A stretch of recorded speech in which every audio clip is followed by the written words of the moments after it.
Gold, trusted gold buyers. మీరు తాకట్టు పెట్టిన బంగారాన్ని విడిపించి ఈ రోజు ఉన్న మార్కెట్ ధరకు కొనబడను. ఎవరికి? ఎవరో పొలం కొనడానికి వచ్చారు. మనం పొలం అమ్ముతున్నావా? బంగారం కొనుక్కుండాను, పొలాలు అమ్ముకుండాను పెళ్లిళ్ళు అవుతాయంటే మీ అక్క పెళ్లికో 10 లక్షల దాకా కావాలి కదా, అందుకే ఒక 5 ఎకరాలు అమ్ముతున్నారు. ఎకరానికి 3 లక్షల పైన పెరుగుతుంది. కాలువ పక్కన పొలం అండి. ఎకరానికి 40 బస్తాల పైన పడుతాయండి దాడవాకి. మీరు మరీ డబ్బులు అర్జెంట్ అంటున్నారు. రెండుకంటే ఇవ్వలేనండి. మరి ఇవ్వలేరండి. అవసరం మాది కదా అని మీరు మరీ అన్యాయంగా తగ్గిస్తున్నారు. అంతేనన్నయ్య, మనం అమ్మాలంటే కందిపప్పు రేటు చెప్తారు, కొనాలంటే జీడిపప్పు రేటు చెప్తారు. జోక్ మీకు అర్థం కాకపోయినా పర్వాలేదు కానీ డబ్బులు మాత్రం వారం లోపు కావాలి, అది అర్థం చేసుకోండి. మీరు సంతకాలు పెట్టించే టైంకి 10 లక్షలు అనా పైసలతో సహా జమ కట్టేస్తానండి. కట్టేస్తారండి. మాది ఎడ్యుకేటెడ్ ఫ్యామిలీ అండి, అందరూ సొంతకాలే పెడతారు. మీ మనవడి గారితో కూడా కూడా పెడతాడు. అంటే పెట్టరని కాదనుకోండి, భవిష్యత్తులో ఏ రకమైన గొడవలు రాకుండా ఉండాలని 3 లక్షలు విలువ చేసే భూమిని మరీ 2 లక్షలకు కొన్నానని కోపం అది ఉంటే అసలు మీరు భూమి అమ్మడం అంటేనే నేను నమ్మలేకుండా ఉన్నానండి. అసలు మేము ఎక్కడ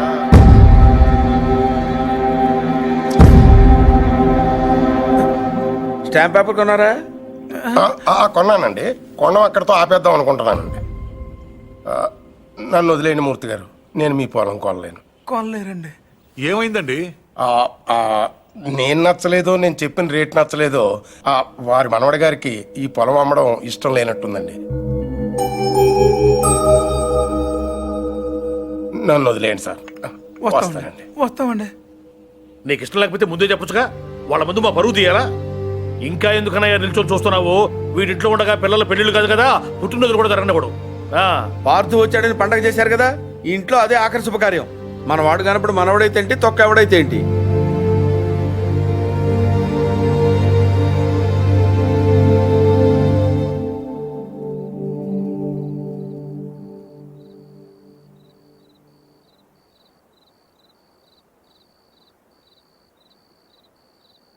ఎవరు?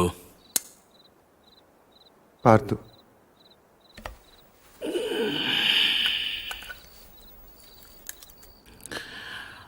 ఏంటి? మీతో కొంచెం మాట్లాడాలి. ఏం పొద్దున్న చేసిన చాలదా? ఇలా అని తెగ బెదిరించావట వాడిని. పొలం కొంటేవాడిని కొట్టేస్తావరా నువ్వు? వేలు చూపిస్తున్నట్ట పెద్ద వస్తాదులాగా. ఎంత కావాలి? లలిత పెళ్లికి ఎంత కావాలి? 10 లక్షలు. ఇచ్చేస్తావా?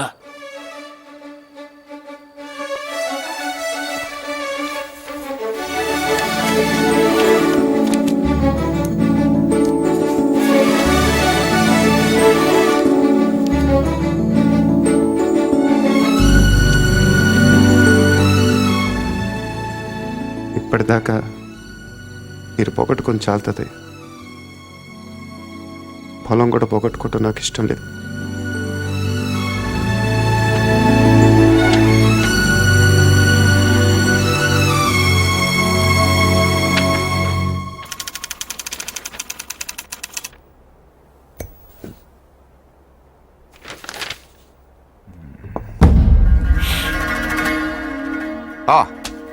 Come SIT down. మీ గురించి చదువుతున్నాను. 1991 బిలాస్పూర్ ఒక లోకల్ లీడర్ని మీటింగ్ జరుగుతుండగా చంపారు. Well, coming to the point, రీసెంట్గా ఇలాంటిది ఒక మర్డర్ జరిగింది, అపోజిషన్ లీడర్ శివారెడ్డిది. ఈ విషయంలో మీరు ఏమైనా హెల్ప్ చేయగలరా?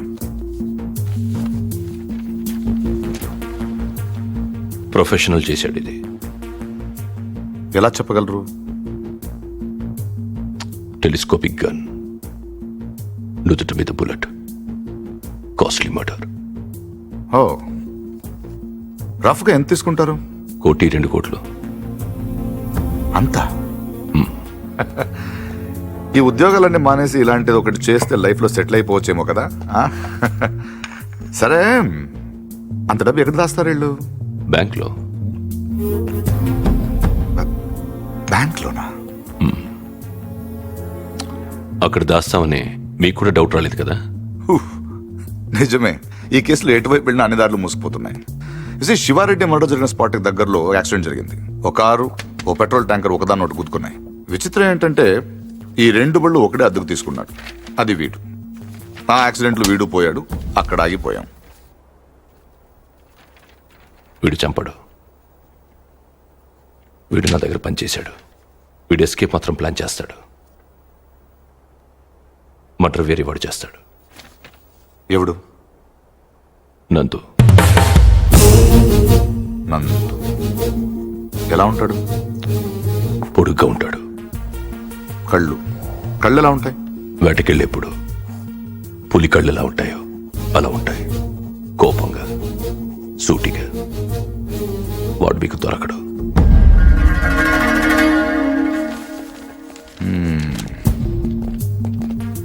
అన్నీ వెతికాం కానీ ఒక విషయం మర్చిపోయాం. బ్యాంక్స్. Let's search.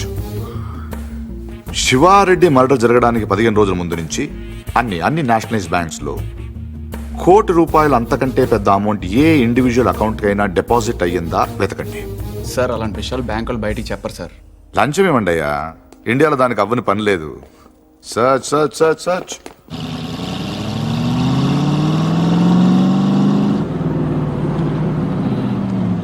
ఫ్రెండ్లకి ₹1,00,000 లోన్ కావాలంటే ఏం చేయాలండి? ముందు పాత లోన్ తీర్చాలి. అది తీర్చడానికి లోను. పూర్తిగా ఎలా వచ్చారంటే నా మనవడు పార్థు తిరిగి వచ్చేట కదా, తెలిసింది. చాలా సంతోషం. వాడు చెక్ ఇచ్చాడు. నేను తణుకు మంజీరా బ్యాంక్ నుంచి మాట్లాడుతున్నాను. అకౌంట్ నెంబర్ 791849 నాకు చెక్ వచ్చింది. కస్టమర్ నాకు బాగా తెలిసిన ఆయన. బ్యాలెన్స్ మీరు ఒకసారి చెక్ చేసి చెప్తే నేను క్యాష్ పే చేస్తాను, తర్వాత మనం చూసుకుందాం. సో బ్యాంకింగ్ ఎప్పుడు వరకు అండి? Ravi sir morning sir. Good morning. Bank బాగుంది కదా సార్? అమ్మాయి కూడా బాగానే ఉంది సార్ వాళ్ళు లోపల ఉన్నాడు sir. Hello sir, name Nandagopal sir. Account number 791849 sir. Last 2 years నుంచి అకౌంట్ ఆపరేట్ చేస్తున్నాడు సార్. ఇప్పుడు వాటి ఇంట్రడ్యూస్ చేసిన వాటి డీటెయిల్స్ ఏమైనా ఉంది? రికార్డ్స్ లో ఉన్న అడ్రస్ ఎంక్వైరీ చేస్తే రాంగ్ అడ్రస్ అని తెలిసింది సార్. ప్రస్తుతం ఎంత ఉంది అకౌంట్ లో? 1 crore ఉంది సార్. ఇది రీసెంట్ ట్రాన్సాక్షన్స్ ఏమైనా? మొన్నే 10 లక్షలు వేరే బ్యాంక్ ట్రాన్స్ఫర్ అయింది సార్. ఎక్కడికి? తణుకు మంజీరా బ్యాంక్. పేరేంటి? ప్రసాద్. మీ పేరు కదా? నందగోపాల్ సార్. ఆఫీస్ కదా సార్? తణుకు.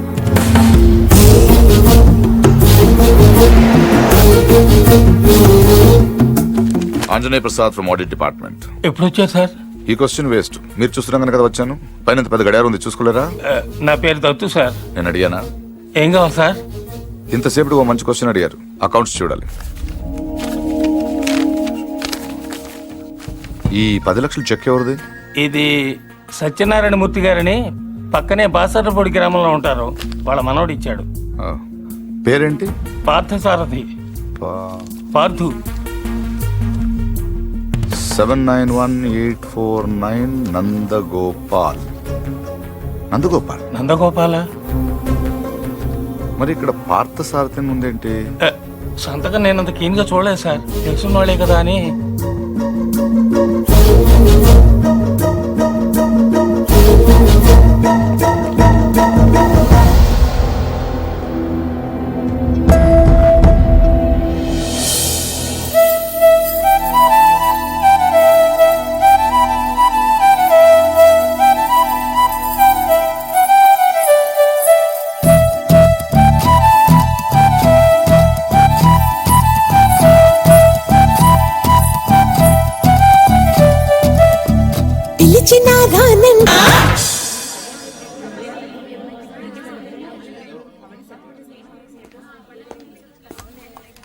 హలో నందు.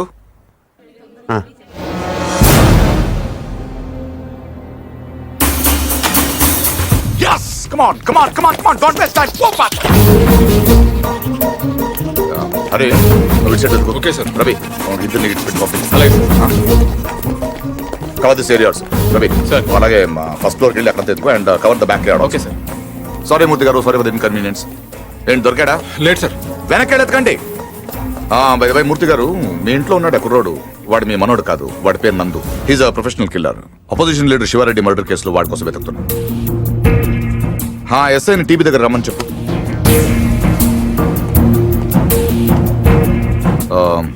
I'm sorry to say this. మీ మనోడు ట్రైన్లోనే పోయాడు.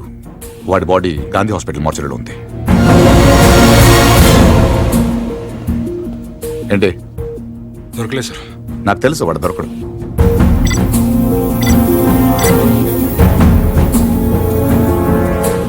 Come on, let's go.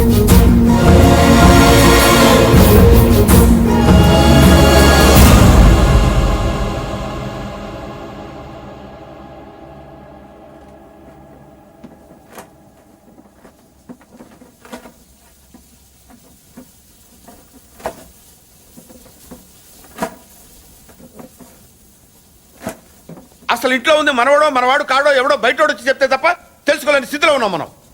వాడు వచ్చాడని ముగ్గులేశారు, వాడు తింటాడని గారెలేశారు, వాడు వారసుడని మా మీద కేకలేశారు. ఇప్పుడు చూడండి, నలుగురిలో ఎదవలం అయిపోయాం. అందుకే ఎవడన్నా వచ్చే వెంటనే తలుపు తీయడం కాదు, ముందు ఆరాధియాలి. 12 ఏళ్ల తర్వాత అడ్రస్ వెతుక్కుంటూ ఇంటికి వచ్చిన వాడిని పార్థు కాకుండా ఇంకెవరనుకుంటావండి? Post man అనుకోవచ్చుగా.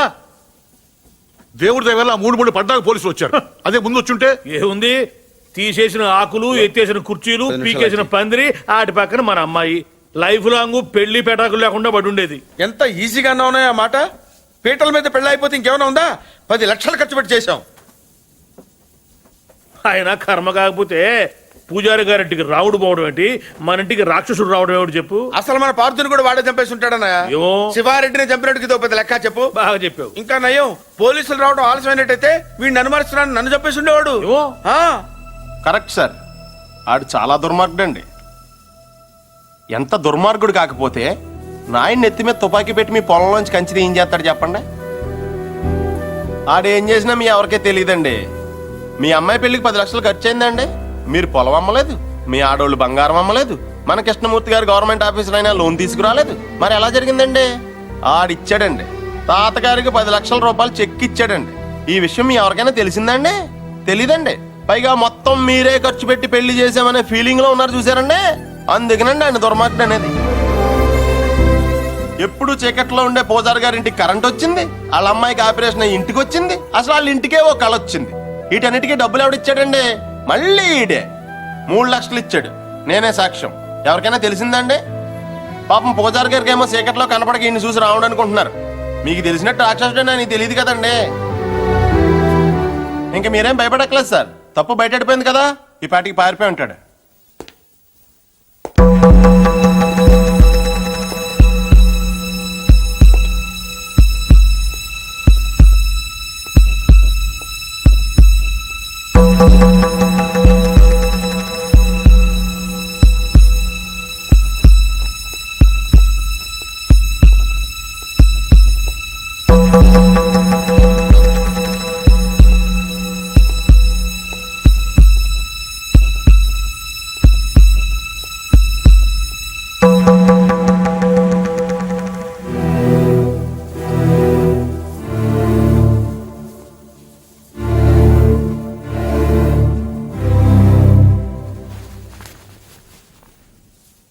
నిజం చెప్పే ధైర్యం లేనివాడికి అబద్ధం ఆడే హక్కు లేదు. నాకు ధైర్యం ఉంది. అందుకే పార్థు లేడని నిజం చెప్పడానికి ఇక్కడికి వచ్చాను. కానీ ఆవిని చూశాక పార్థు రాలేడని చెప్పాలనుకున్నాను. మిమ్మల్ని చూశాక ఆ మాట కూడా చెప్పలేకపోయాను. అబద్ధం ఆడాను. అబద్ధం మాత్రమే ఆడాను. మోసం చేయలేదు. రెంటికి పెద్ద తేడా ఏంటో. నిజం చెప్పకపోవటం అబద్ధం, అబద్ధాన్ని నిజం చేయాలనుకోవటం మోసం. నేను పార్థు అని అబద్ధం చెప్పాను. నేనే పార్థు అవ్వాలని మోసం చేయలేదు. అందుకే ఎవరు అనుమానించినా భరించాను, ఎవరు అవమానించినా సహించాను, ఎవరు ప్రేమించినా తలుంచాను. పోలీసులకు దొరకకుండా తప్పించుకున్నా వెనక్కి తిరిగి రావడానికి కారణం ఒకటే ఈ ఇంట్లో నేను సమాధానం చెప్పాల్సిన మనుషులు 2 ఉన్నారు. ఒకళ్ళు మీరు, ఇంకొకళ్ళు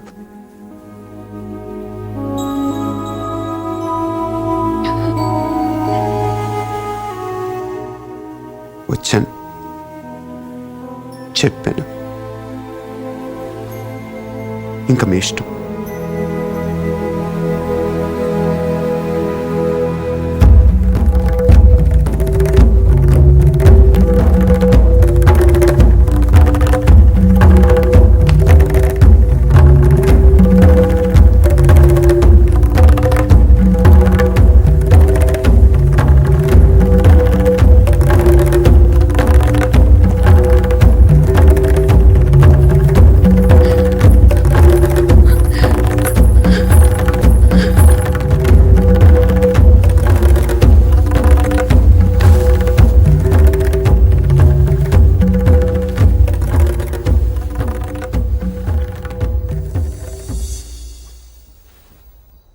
కింద వాళ్ళందరూ నిన్ను రకరకాల ప్రశ్నలు అడిగారు.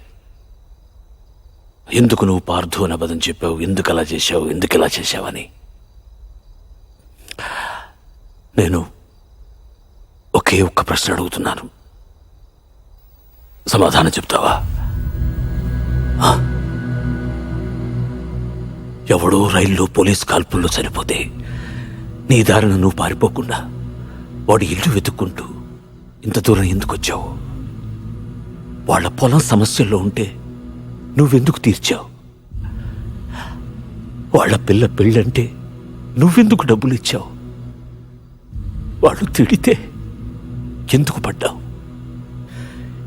ఏవి చెయ్యలేని నాలాంటి ముసలాడి ముందు తలంచుకుని మోకాళ్ళ మీద ఎందుకు కూర్చున్నావు? అందుకే నువ్వే పార్థువి, నువ్వే నా పార్థువి. నేను నిన్నేవి అడగను. అడిగితే నా ఇళ్ళంటి మనిషిని ఎలా ఒప్పించావని పొలంలోంచి కంచి తీయించేసిన రోజే నిన్ను అడిగి ఉండాల్సింది. 25 ఏళ్ల వయస్సులో 10 లక్షలు చెక్కిచ్చావంటే ఏం చేస్తున్నావు నువ్వు అని ఆ రోజు నేను అడిగి ఉండాల్సింది. అప్పుడు అడగలేదు, ఇప్పుడు అడిగే అర్హత లేదు.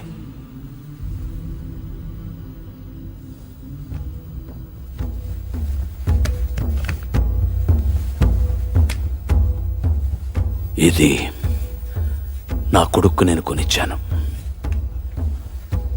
అప్పుడు వాడి ప్రాణాలు తీసింది, ఇప్పుడు నీ ప్రాణాలు కాపాడుతుంది. నువ్వు నేరం చేసావని వాడెవడో అన్నాడు, ఇప్పుడు యుద్ధం చేయమని నేను చెప్తున్నాను.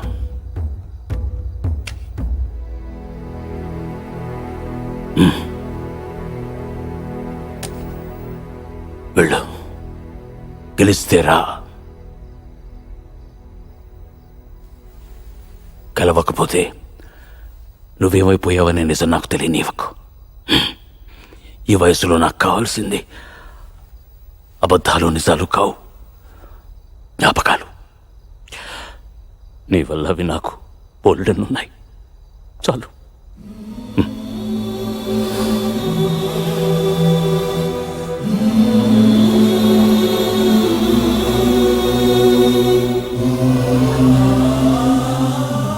జాగ్రత్త.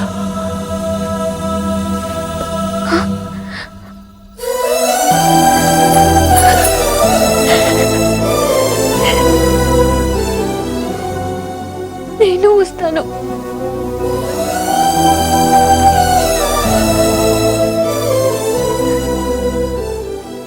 నేనే వస్తాను.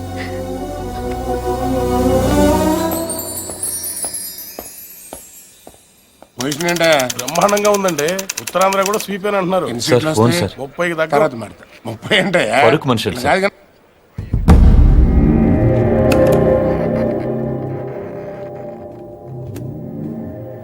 ఎవరు? నీకు తెలుసు. ఎందుకు ఫోన్ చేశావు? శివారెడ్డిని ఎవరు చంపారు? నాకు తెలీదు. నీకు తెలుసు. నిజంగా నాకు తెలీదు. సార్ మీకు పార్సల్. ఎవరేమన్నారు నిన్ను? నేనే పంపాను. ఏంటి? నువ్వు శివారెడ్డిని చంపమని ఆ రోజు నాతో ఫోన్లో మాట్లాడిన రికార్డ్ చేశాను. అదే ఆ క్యాసెట్. నువ్వు నిజం చెప్పకపోతే ఒరిజినల్ క్యాసెట్ సిబిఐకి ఇస్తాను. ఎంత కావాలి? ఏం కావాలని అడుగు బాజిరెడ్డి. ఆ రోజు నాతో మాట్లాడాక ఇంకెవరితోనో మాట్లాడు. వాళ్ళెవరు, ఏం మాట్లాడు? సైలెంట్గా ఉండటానికి ఇది లైబ్రరీ కాదు బాజిరెడ్డి. మాట్లాడు.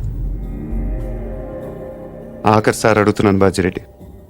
అప్పటికి చెప్పకపోతే నువ్వు నన్ను చూడాల్సి వస్తుంది. నీకు తెలుసు నన్ను చూశాక ఇంకేం చూడటానికి నువ్వు ఉండవు. చూస్తావా? చెప్తావా? చెప్తాను. ఆ రోజు నువ్వు ఫోన్ చేసిన తర్వాత నాకు ఇంకో ఫోన్ వచ్చింది. ఆ ఫోన్ చేసింది నీ ఫ్రెండ్ మళ్ళీ. మా వాడిని ఎంత అడిగాడు? 1.5 75 ఇవ్వండి, నేను చేసి పెడతాను. 1 మినిట్ ఉండు. మరీ 75 కాదు కానీ 2 కోట్లు ఇస్తా, తీసుకో. కానీ మిస్ అవ్వకూడదు, వేసేయాలి. ఆఫర్ నచ్చితే ఆదివారం గెస్ట్ హౌస్ వచ్చగలరు. సరే.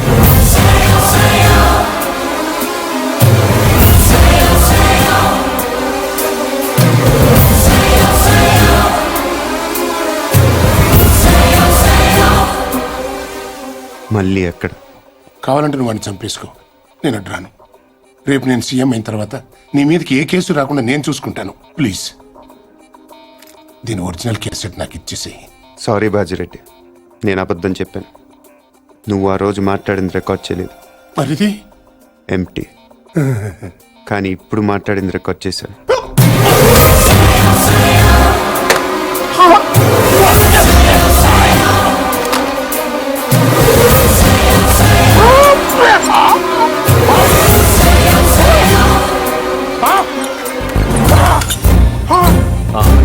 ఏంటి ఎంతసేపు?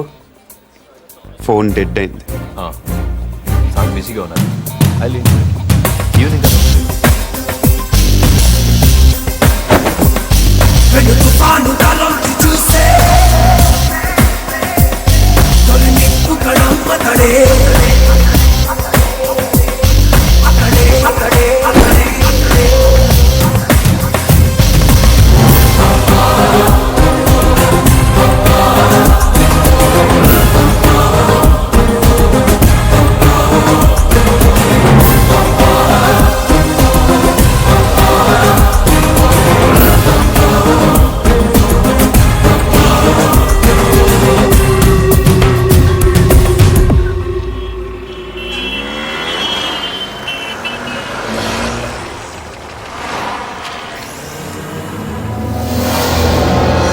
There he is.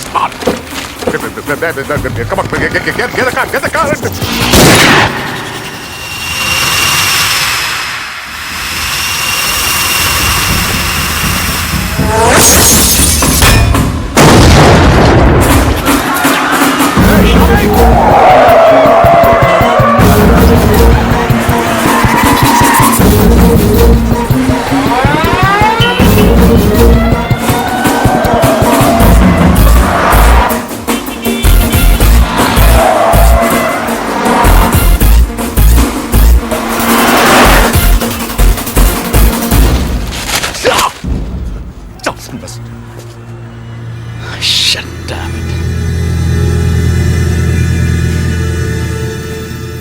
అసలు ఎందుకు కలిసావు?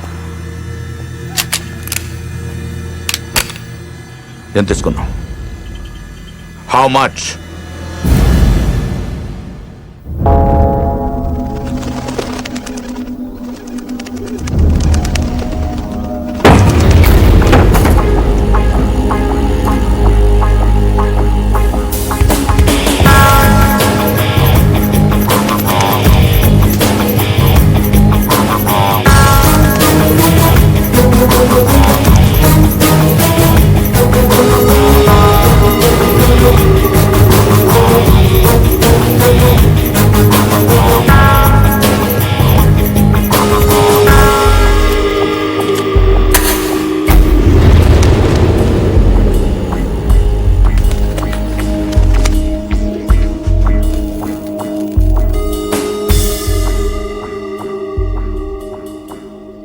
ఎందుకు చేసావు మళ్ళీ? నీ మీద నాకేం కోపం లేదు నందు, అలా నీ ప్రేమ కూడా లేదు.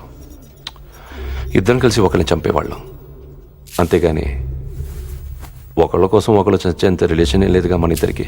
ఒకళ్ళనొకళ్ళు చంపుకునే అంత గొడవలు కూడా లేవుగా మన ఇద్దరికి. నేను అవే ఆలోచించలేదు నందు. ఎస్కేప్ చేస్తే నువ్వు 50 లక్షలు ఇస్తావు, చంపితే బాజిరెడ్డి 2 కోట్లు ఇస్తాడు. ఓకే, వాడిని చంపి నీ మీద తోసేస్తే నాకు 2.5 వస్తుంది అంతే. అదొకటి ఆలోచించాను. తప్పు చేసావు, మళ్ళీ తప్పు చేసావు. అసలు మనం చేసేది తప్పు నందు. దాన్ని కరెక్ట్గా చేయాలనుకోవడం